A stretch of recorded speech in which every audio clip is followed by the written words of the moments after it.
Assalamualaikum warahmatullahi wabarakatuh. Selamat pagi anak-anak. Gimana kabarnya hari ini? Alhamdulillah semoga sehat dan baik-baik semua ya. Hari ini kita masih mempelajari tema 7, kepemimpinan pada subtema 2, pemimpin idolaku, dalam muatan pelajaran PPKN dan IPS. Adapun tujuan pembelajarannya sebagai berikut. Nah anak-anak, untuk materi pada muatan PPKN, hari ini kita akan mempelajari mengenai makna sila ketiga Pancasila, serta sila keempat Pancasila, dan penerapannya dalam sehari-hari. Kemudian pada muatan IPS nanti kita akan mempelajari tentang kerjasama negara Indonesia dan negara ASEAN dalam bidang pendidikan, sosial, dan pangan, serta dalam bidang sosial dan budaya. Nah, untuk muatan PPKN, yang pertama itu mengenai makna sila ketiga Pancasila dan penerapannya sehari-hari. Sila ketiga berbunyi Persatuan Indonesia, memiliki makna dan nilai persatuan. Adapun makna dan nilai lainnya antara lain sebagai berikut. Yang pertama, menempatkan kepentingan, keselamatan, persatuan dan kesatuan bangsa di atas kepentingan pribadi dan golongan. Kemudian, mempunyai rasa cinta tanah air, bangsa serta negara dan dengan cara rela berkorban demi kepentingan bangsa. Kemudian menghormati berbagai keanekaragaman yang dimiliki oleh bangsa Indonesia, serta bangga sebagai bangsa Indonesia dan bertanah air, dan memajukan pergaulan demi persatuan dan kesatuan bangsa yang berbineka tunggal ika.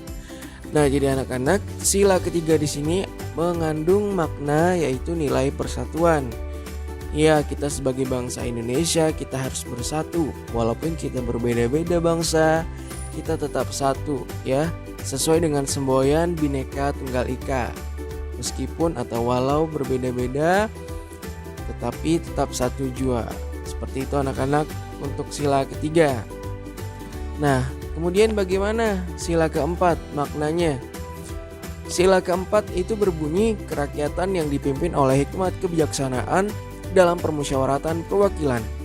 Nah, isi sila keempat ini mengandung nilai kerakyatan atau demokrasi. Pelaksanaan sistem demokrasi di Indonesia dilakukan melalui mekanisme musyawarah mufakat.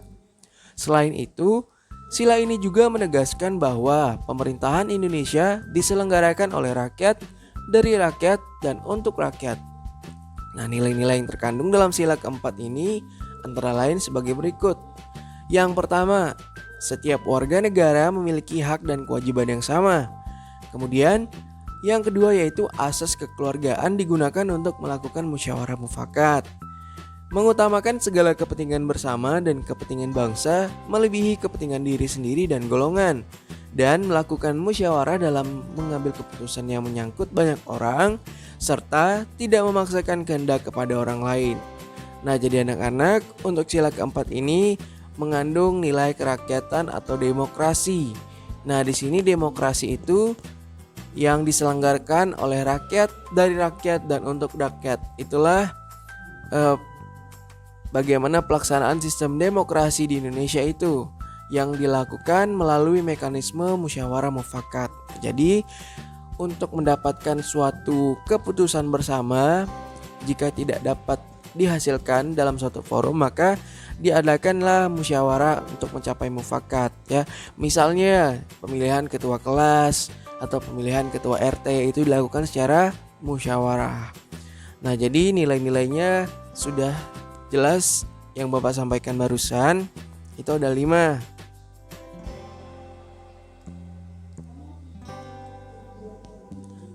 Nah, kita selanjutnya masuk pada muatan IPS, yaitu kerjasama negara Indonesia dan negara ASEAN di bidang pendidikan, sosial, dan pangan. Organisasi ASEAN didirikan dengan berbagai tujuan.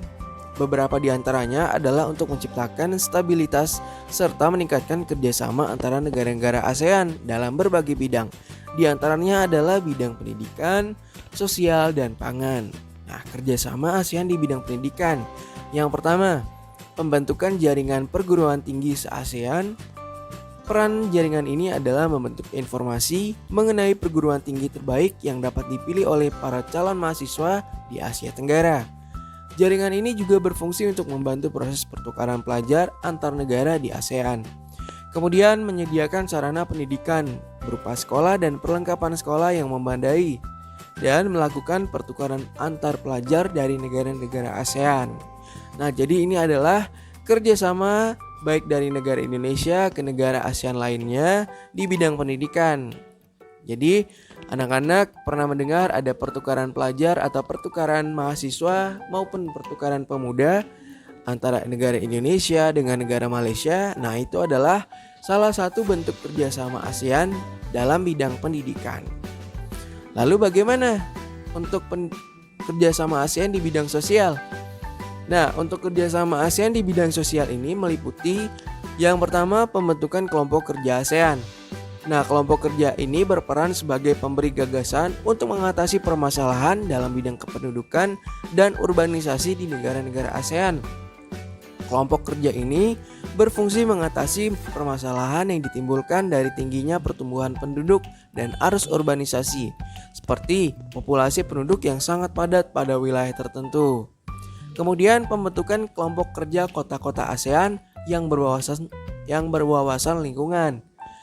Nah, kelompok kerja ini berperan dalam memberikan pendanaan dan dukungan kepada masyarakat untuk menciptakan kota yang berwawasan lingkungan. Fungsi dari kelompok kerja ini adalah mengenalkan upaya pembentukan kota berwawasan lingkungan di ASEAN.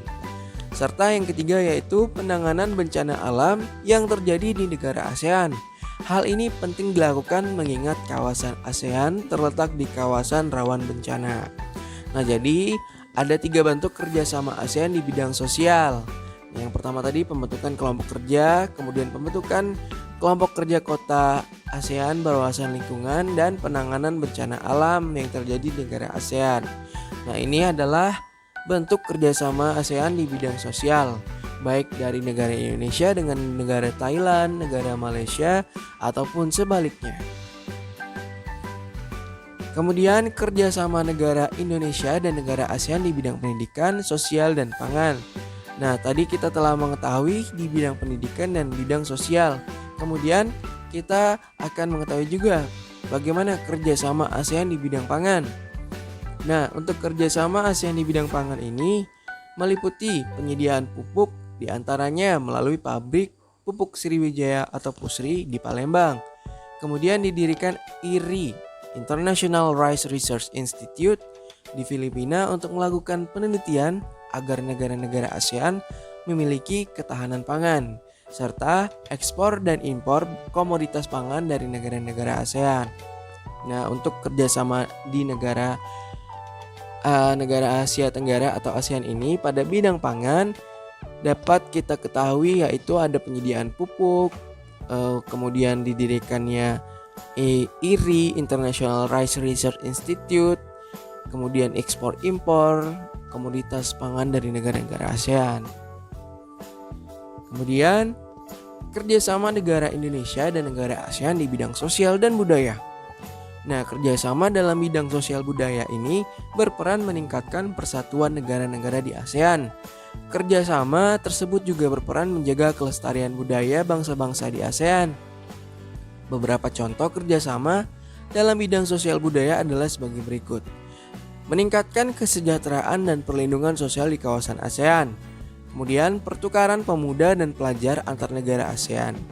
Para pemuda dan pelajar memiliki kesempatan untuk mempelajari budaya negara setempat. Kemudian penyelenggaraan perlombaan olahraga antar negara di Asia Tenggara yang diikuti oleh atlet-atlet dari seluruh anggota ASEAN. Contohnya adalah SEA Games. Kemudian mengurangi tingkat kesenjangan yang ada pada masyarakat negara-negara ASEAN. Jadi inilah bentuk kerjasama negara Indonesia dan negara ASEAN ataupun sebaliknya di bidang sosial dan budaya. Ada 4 tadi kan. Yang pertama meningkatkan kesejahteraan, perlindungan sosial di kawasan ASEAN. Kemudian diadakannya pertukaran pemuda dan pelajar antar negara ASEAN. Penyelenggaraan perlombaan olahraga, contohnya SEA Games, dan mengurangi tingkat kesenjangan pada negara ASEAN. Untuk memahami materi tentang penerapan sila ketiga dan sila keempat serta kerjasama negara Indonesia dan negara ASEAN. Anak-anak menjawab pertanyaan yang telah Bapak buat seperti ini. Ada 4 pertanyaan yang harus anak-anak jawab ya.